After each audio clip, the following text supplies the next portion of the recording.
आर्थिक सुनामी आ रही है, भयंकर आर्थिक सुनामी अब आ रही है। उसका कारण है कि हिंदुस्तान का जो प्रोटेक्शन का सिस्टम था, जो इंटरनेशनल इकोनॉमी से एक प्रकार से शॉक अब्जॉर्बर था, उसको बीजेपी ने हटा दिया है। तो एक तरफ से भयंकर आर्थिक सुनामी आ रही है, प्राइसेस बढ़ रही हैं, और ये अभी शुरुआत देखी आपने। ऐसी इकोनॉमिक क्राइसिस आएगी हिंदुस्तान में जो आपने अपने लाइफ में नहीं देखी होगी। ये हो रहा है, इसको अब कोई रोक नहीं सकता है। दूसरी तरफ क्या हो रहा है, हिंदुस्तान के अंदर, सिस्टम के अंदर इंस्टीट्यूशनल रिवोल्ट हो रहा है। तो आप सोचती हैं कि इलेक्शन कमीशन फुली कंट्रोल्ड है, वो 3 साल पहले फुली कंट्रोल्ड है।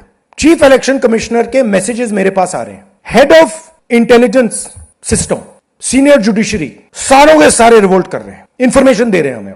तो जो कंट्रोल का सिस्टम था एक तरफ से, वो कोलैप्स कर रहा है अंदर से, क्योंकि लोगों को दिख रहा है कि जनता का प्रेशर अब ऐसा भयंकर आएगा, अगर हम इस रास्ते पे चलते गए तो हमारे लिए रिस्क हो जाएगा।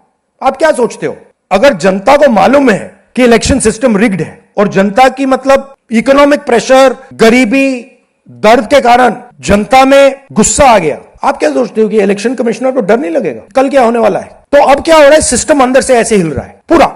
और मैं आपको ये बता दूं कि मेरे पास इंफॉर्मेशन आ रही है, सिस्टम मुझे इंफॉर्मेशन दे रहा है, मोदी जी के बारे में, शाह जी के बारे में, उनके बेटों के बारे में, मिनिस्टर्स के बारे में, अजीत डोवल के बारे में पूरा इंफॉर्मेशन है, धड़ाधड़ धड़ाधड़ धड़ाधड़ हमारे सिस्टम से आ रहा है। अब यह हो सकता है कि जनता के प्रेशर को यह सप्रेस करने की कोशिश करें, इमरजेंसी जैसी चीज कर दें, हो सकता है। बट अब हम दूसरी स्टेज में जा रहे हैं, पहले हम फुल कंट्रोल स्टेज में थे, अब ये आउट ऑफ कंट्रोल जा रहा है इनके। मैं मोदी जी के पास जाता हूं, जब मीटिंग में जाता हूं, मैं आपको बताऊं, मेरे पास मोदी जी के पर इतना इंफॉर्मेशन है, मोदी जी जानते हैं, मैं भी जानता हूं।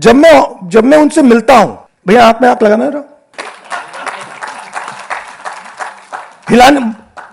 हिलना पड़ता है, क्योंकि वो जानते हैं कि जिस सिस्टम को मैंने कंट्रोल किया था वो सिस्टम कोलैप्स कर रहा है और पूरा इंफॉर्मेशन इसको दे रहा है। तो ये डायनामिक चल रही है। और आप देखना, मेरे अंदाजे से, मेरा असेसमेंट है, 1 साल के अंदर मोदी जी प्राइम मिनिस्टर नहीं होंगे।